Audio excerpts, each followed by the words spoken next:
Para kekasih, tema kita pada petang hari ini adalah satu tema yang istimewa. Mengubah yang pahit menjadi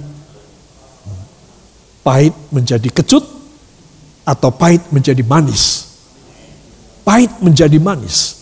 Saudara, dari mana? Ini pasti mujizat. Saudara, teh pahit, kopi pahit, kita kasih gula. Ceritanya demikian. Maka terjadi homogenitas sehingga gula melebur. Ya, saudara, gula mengalahkan pahit, kopi mengadaptasi gula yang manis. Saudara, maka yang terjadi adalah kopi manis atau teh yang manis. Ya, saudara, demikian juga bagaimana saya yang pahit hidup saya bisa mengalami manis. Saya membutuhkan kuasa Allah supaya homogen menyatu dengan saya. Saudara yang kekasih, gula atau bahkan gula batu sekalipun yang saudara tahu, kristal gula batu itu yang keras, masukkan dalam teh, dalam kopi, dalam air, maka lambat laun akan menjadi manis. Dia akan melebur, dia akan habis, sehingga terjadi kopi atau air atau teh yang manis. Itu namanya homogen. Nah, cara kita mengubah hidup yang pahit ini, yang penuh derita, yang tidak terima, saudara, yang ketinggalan dan putus asa, ini pahit. Bagaimana kita bisa menjadi manis bila kita menyatu dengan Tuhan? Katakan, bila saya menyatu dengan Tuhan Yesus melalui Roh Kudus dan firman-Nya, saya menjadi homogen dengan kemanisannya. Amin. Nah, inilah yang saya dan Anda akan pelajari pada petang hari ini. Lebih dahulu kita akan membaca, saudara, bagaimana kita bisa hidup dan dimaniskan hidup ini dalam Amsal 27 ayat yang ke-7. Mohon dibuka pada Alkitab, saudara. 1, 2. Orang yang kenyang menginjak-injak madu, tetapi bagi orang yang lapar segala yang pahit dirasakan manis. Amin.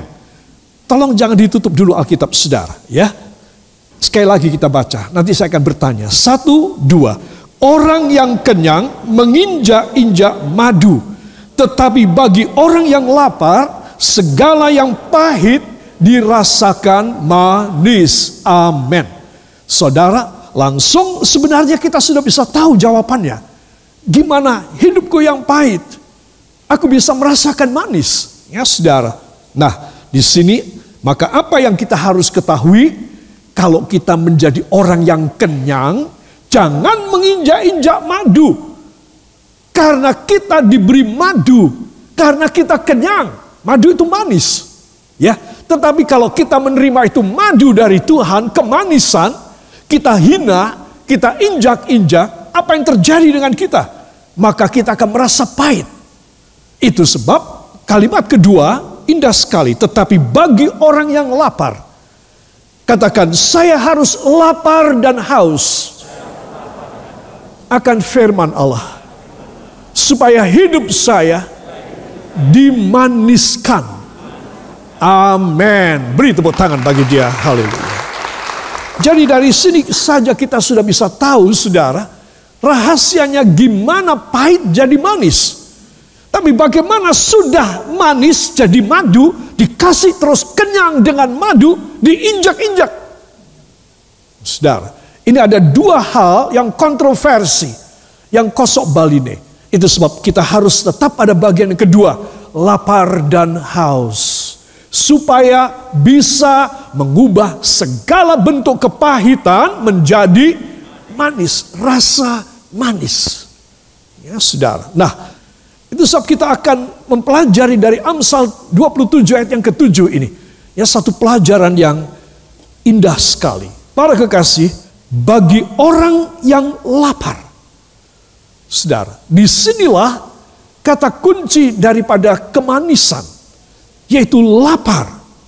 Kalau saya dan Anda lapar dan haus akan firman Tuhan, akan kebenaran Tuhan, maka kita akan mengalami hidup yang manis, dan manis mengalahkan pahit. Amin.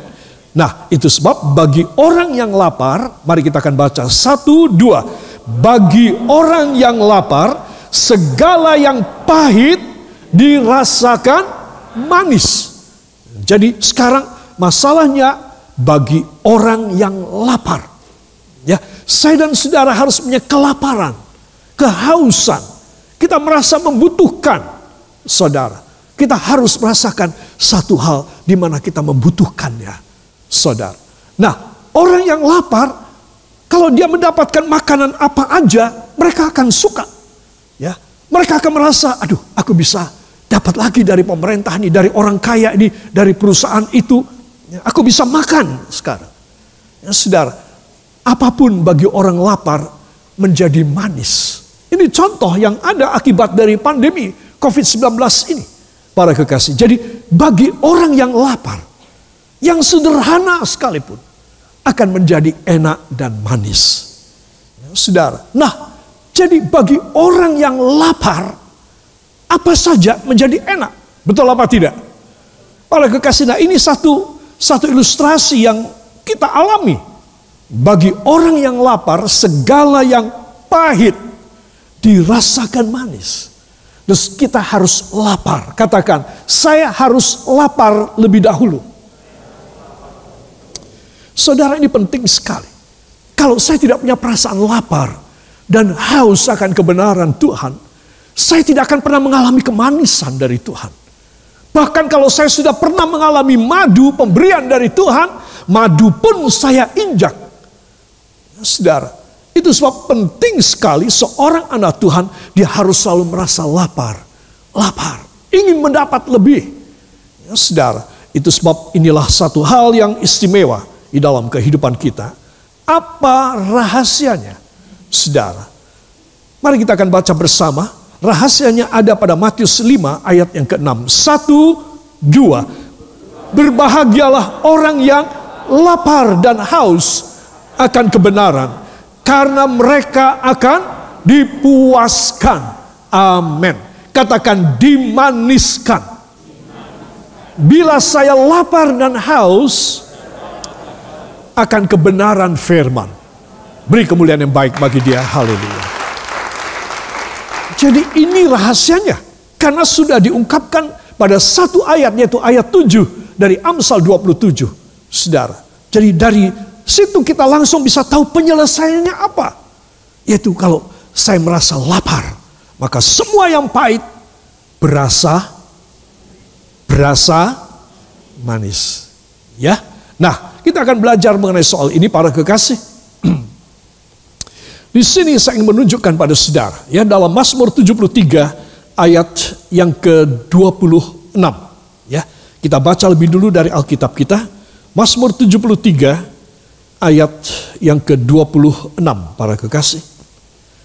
1, 2. Sekalipun dagingku dan hatiku habis lenyap, gunung batuku dan bagianku tetaplah Allah selama-lamanya. Amin. Sekalipun dagingku dan hatiku habis lenyap, ya mati dong. Ya, dagingku dan hatiku habis lenyap. Saudara bisa bayangkan, coba kita rekayasakan pada imajinasi kita. Dagingku dan hatiku lenyap, ya wes entek, tidak ada apa-apanya. Saudara, tetapi ada kelanjutannya. Gunung batuku dan bagianku. Tuh lihat. Lain di luar tubuh dan hatiku ini. Gunung batuku, ya, dan bagianku. Tetaplah Allah selama-lamanya. Jadi saudara, ini tubuh, ini keadaan saya dan Anda yang pahit, yang bisa lenyap. Sekalipun dagingku dan hatiku lenyap, tetapi Tuhan adalah gunung batuku dan bagianku. Dia tetap ada. Sehingga aku tidak jadi lenyap. Kalau orang lain tidak punya Tuhan, bagiannya dan gunung batunya, maka orang lain lenyap. Orang lain binasa. Saudara, itulah pertanda dari orang yang lapar akan kebenaran. Kebenaran bukan dari dalam saya. Bukan dari Anda. Bukan dari keturunan orang tua kita. Wah, mereka penuh dengan dosa. Termasuk kita orang. Saudara. Itu sebab dari mana kebenaran dari Dia, Tuhan, gunung batu dan bagianku. Jadi saya dan Anda harus tahu, ini ayat luar biasa ya. Di dalam terjemahan bahasa Inggris nanti kita akan membaca terjemahannya. My flesh and my heart may fail. Daging dan hatiku bisa hancur, lenyap, atau setidaknya pingsan. But God is the strength of my heart and my portion forever. Tetapi Allah adalah bagian, ya, kekuatan dari hatiku, ya, and my portion, dan porsi milikku, bagianku. Ya, saudara, mari kita akan baca terjemahannya yang ada tulisan kecil di bawahnya. Ya, 1, 2. Tubuhku dan hatiku bisa habis lenyap, tetapi Allah adalah kekuatan hatiku dan bagian pusakaku selamanya.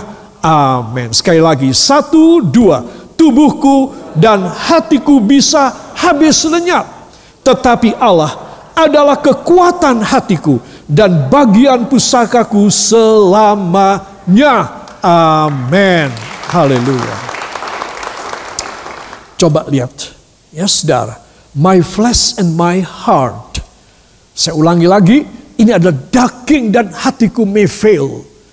Bisa hancur, bisa pingsan, bisa gagal, bisa berantakan, saudara. Jadi di sini ada apa dong yang membuat saya bisa bertahan? Kalau saya mengalami kepahitan, maka saya di dalam keadaan saya harus lapar dan haus akan kebenaran. Maka barulah ya Tuhan menjadi kekuatan pada hati kita dan bagian pusaka kita, my portion. Ya saudara, itu sebab Anda dan saya harus minta kepada Tuhan. Tuhan, hamba tidak boleh lupa Mazmur 73 ayat 26. Bagaimana hati dan tubuh hamba bisa fails, bisa hancur, bisa lenyap, bisa berantakan, bisa sakit, tetapi Engkaulah kekuatan dan bagian porsiku. Amin. Kalau Anda mempunyai demikian, Anda termasuk orang yang lapar akan kebenaran. Katakan, saya harus demikian. Setiap hari merasa lapar dan haus akan kebenaran Tuhan. Amin. Haleluya. Para kekasih, itu sebab saya kembali pada slide yang tadi. Orang yang kenyang menginjak-injak madu. Ya, sepertinya ini pasir ini ya, kita anggap itu madu. Menginjak-injak, orang yang kenyang menginjak-injak madu. Bagi orang yang lapar, segala yang pahit dirasakan manis. Ini sebaliknya, orang yang satu, dia merasa mendapatkan air kehidupan. Karena dia menantikan di tengah kelaparannya, saudara. Dan dia merasakan manis. Itu sebab anak-anak Tuhan, kalau kita mempunyai rasa lapar, harus dipertahankan.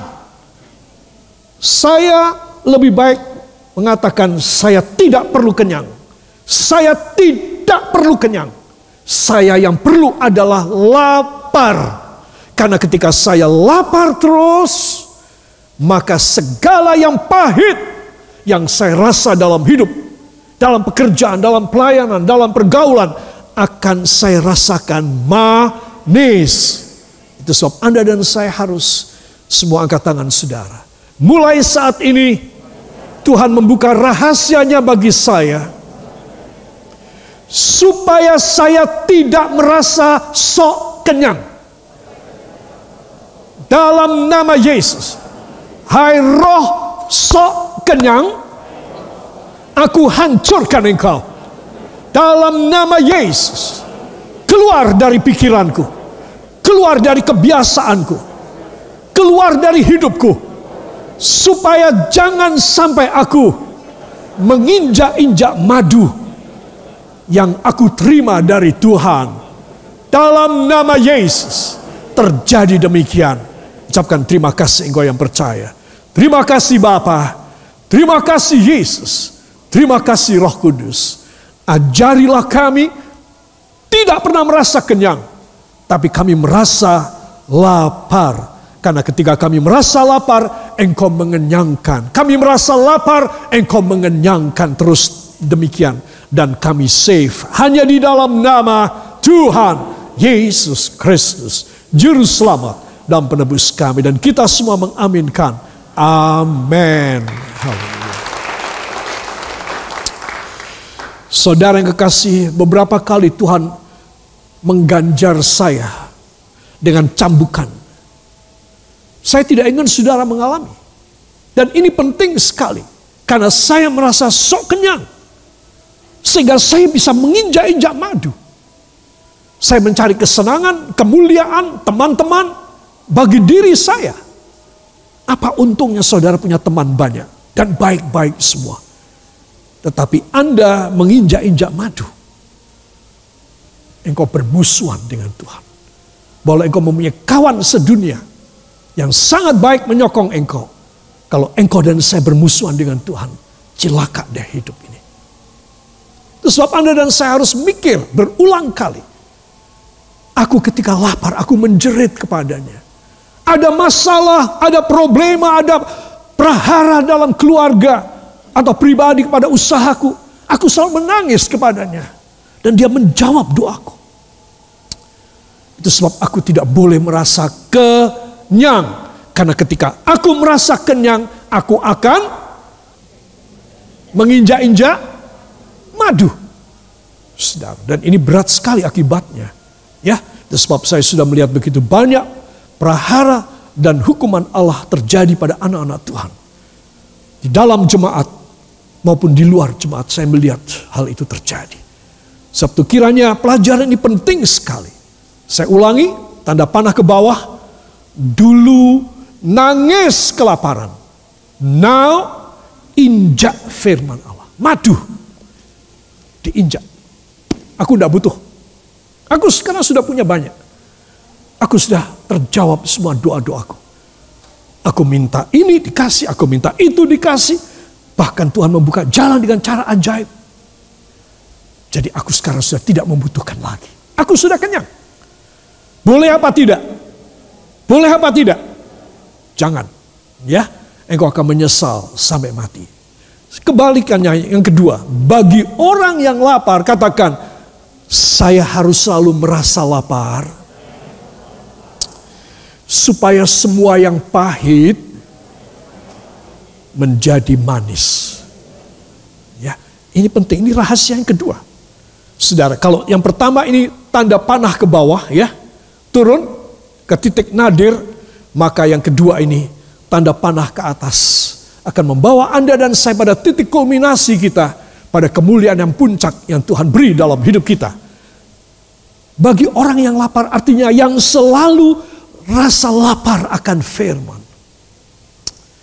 Saudara, hidupnya akan selalu merasa manis. Mudah kan?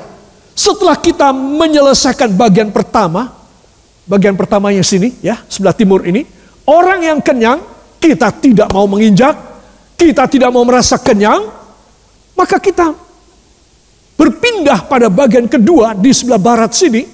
Wah, ini mudah sekali. Ini adalah hasil resultante daripada apa yang kita kerjakan. Di sebelah timur ini, kita menerimanya begitu mudah. Aku akan selalu lapar. Dan kelaparanku akan firman, kebenaran Allah, akan madu dari Tuhan ini. Kelaparan ini membuat aku menjadi selalu merasa manis. Amin. Kalau saudara merasa manis, apa perlunya saudara? Bisakah saudara menangis? Wah, saudara cuma bisa meneteskan air mata penuh sukacita. Ya, jadi yang selalu lapar akan firman, teruskan. Hidupnya selalu rasa manis. Amin. Siapa yang mau angkat tangan? Ucapkan terima kasih kepadanya. Terima kasih Bapa. Terima kasih Bapa. Karena hamba tahu rahasianya sekarang. Hindarkan hamba dengan kuasa Roh Kudus-Mu dari rasa puas, congkak dan sombong, mencari ketenaran diri sendiri. yang kau benci. Dalam nama Yesus, beri kepada hamba rasa lapar dan haus akan kebenaran-Mu saja, supaya mujizat terjadi, yaitu apa saja yang pahit akan menjadi manis dalam nama Yesus mulai saat ini. Amin. Haleluya. Beri tepuk tangan yang baik bagi dia. Itu sebab anak-anak Tuhan, saya ingin mengajak semua saudara memperhatikan ya. Saya akan masuk pada bagian kedua. Orang yang kenyang menginjak-injak madu. Kenyang itu artinya melimpah berkat karena kenyang akan firman. Ya saudara. Yohanes 6 ayat yang ke-11 dan ayat 12 mohon dibuka pada Alkitab saudara. Kadang-kadang saya ditelepon ataupun di teks oleh seseorang, kadang-kadang saya kenal, kadang-kadang kebanyakan tidak saya kenal, yang mengaku pernah saya doakan dan Tuhan memberkati, tapi kemudian hancur, bangkrut lagi.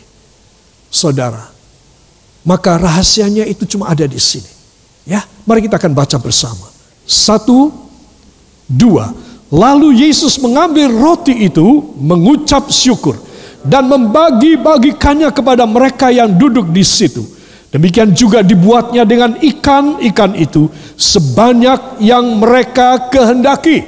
Dan setelah mereka kenyang, Ia berkata kepada murid-muridnya, kumpulkanlah potongan-potongan yang lebih, supaya tidak ada yang terbuang. Amin. Artinya, Yesus sangat menghargai pekerjaan mujizat yang dia lakukan dengan 5 roti, berapa ekor ikan? 2 ekor. Di tangannya dia memecah-mecahkan, baik ikan tersebut, baik roti tersebut dibagikan terus. Tidak berhenti sampai dia berhenti. Dan orang-orang makan 5.000 orang laki dan belum wanita dan anak-anak, semuanya kenyang. Ya, sampai tidak ada yang minta tambah lagi. Ya, tidak ada yang minta untuk dapat lagi. Selesai, kenyang. Sudah. Nah, ada sisa berapa keranjang? 12 keranjang sisanya. Sudah. Nah, apa yang Yesus lakukan agar mujizat kekenyangan tersebut bisa terjadi pada seseorang? Ketika saya lapar, ketika saudara juga, kita menangis kepada Tuhan, bukan? Tidak ada kerjaan, di PHK, pekerjaan dan usaha kita bangkrut atau merugi, atau hilang kena musibah. Kita menangis kepada Tuhan. Saudara, Tuhan mempunyai cara untuk menjadikan kita kenyang. Yaitu dengan apa? Membagikan roti. Jadi ketika saya dan Anda lapar dan ingin kenyang, katakan ketika saya lapar dan ingin kenyang, rahasianya hanya satu. Apa? Firman Tuhan, roti yang dibagi. Saudara, ini rahasia. Itu sebab Anda dan saya harus tahu. Lalu Tuhan melihat bahwa semua sudah kenyang, dan dia dari kejauhan dari atas bukit dia melihat ada roti-roti yang tersisa. Dia berkata pada para murid, kumpulkan semua sisanya. Saudara, dan dikumpulkanlah 12 keranjang sisanya. Coba, gak sampai kurang. Orang berhenti, gak mau makan lagi. Khawatir muntah dia. Khawatir sakit perut dia. Jadi berhenti makan, sudah kenyang. Dan Tuhan minta supaya murid-murid, apa perlunya sih? Bukankah di tangan dia sewaktu-waktu bisa terjadi mujizat? Apa perlunya? Tuhan minta supaya restan, sisa-sisa itu dikumpulkan. Saudara, karena bagi Tuhan, roti ini sangat berarti. Dan semua orang harus tahu untuk menghargai roti firman Tuhan. Amin. Ini suatu ujian. Kalau saudara berkelimpahan, ini ujian. Ada 2 rangkaian ayat, mohon dibuka pada Ulangan pasal yang ke-6, ayat yang ke-10 sampai 12. Saya undang kita bangkit berdiri sejenak. 1, 2. Maka apabila Tuhan Allahmu telah membawa engkau masuk ke negeri yang dijanjikannya dengan sumpah kepada nenek moyangmu, yakni Abraham, Iskak dan Yakob, untuk memberikannya kepadamu. Kota-kota yang besar dan baik yang tidak kau dirikan, rumah-rumah penuh berisi berbagai-bagai barang baik yang tidak kau isi, sumur-sumur yang tidak kau gali, kebun-kebun anggur dan kebun-kebun zaitun yang tidak kau tanami. Dan apabila engkau sudah makan dan menjadi kenyang, maka berhati-hatilah supaya jangan engkau melupakan Tuhan yang telah membawa kamu keluar dari tanah Mesir, dari rumah kurang banter, rumah perbudakan. Coba saudara, dia mengeluarkan kita dan Israel dari rumah perbudakan. Saudara, untuk apa? Untuk menerima anugerah yang luar biasa. Kalau kamu nanti memasuki kota-kota yang besar dan baik di tanah Kanaan, itu kota kamu tidak mendirikan. Kamu hanya mengambil sebagai hak. Aku yang berikan kepada kamu. Dan kemudian di kota-kota itu kamu masuk ke rumah-rumah yang sudah jadi fully furnished dengan segala perabot dan furniture. Kamu tinggal masuk aja, yang kamu tidak perlu melengkapi perabotnya. Aku kasih rumah-rumah masing-masing kepada kamu. Kamu keluar dari rumah, kamu melihat kebun dan padang, buah-buahan itu tidak kamu tanam. Kamu cuma datang untuk panen saja.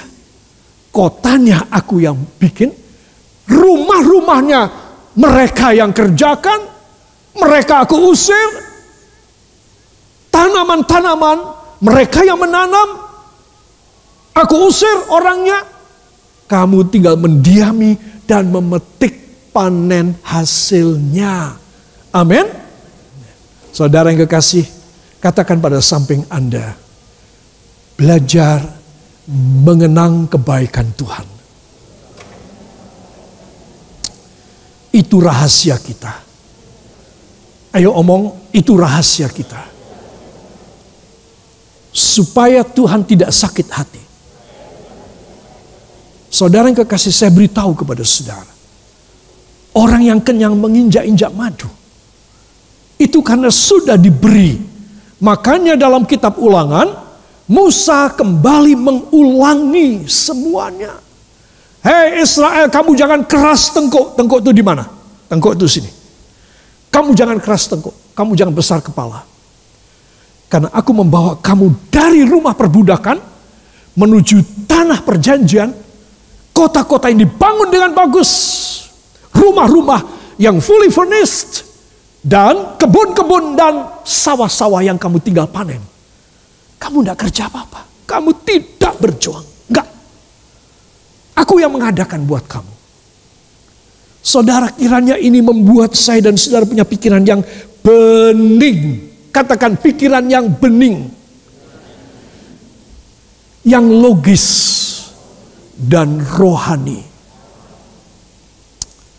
Kalau saudara menganggap penghasilan saudara karena saudara kerja banting tulang, karena saudara orangnya pintar dan lihai, karena saudara punya kenalan-kenalan pejabat dan lain sebagainya, karena saudara mempunyai sesuatu keahlian dan fasih lidah saudara, maka saudara telah menghina karunia Tuhan. Apalagi kalau saya dan Anda sombong, waduh, ini lebih lagi. Tuhan paling benci satu hal ini. Katakan, Tuhan paling benci bila saya sombong. Jadi sebaiknya saya selalu rendah hati. Tidak mencari kemuliaan bagi diri saya, namun kemuliaan bagi Bapa di sorga. Maka itu menjamin kepada saya madu dan kekenyangan yang ilahi. Amin.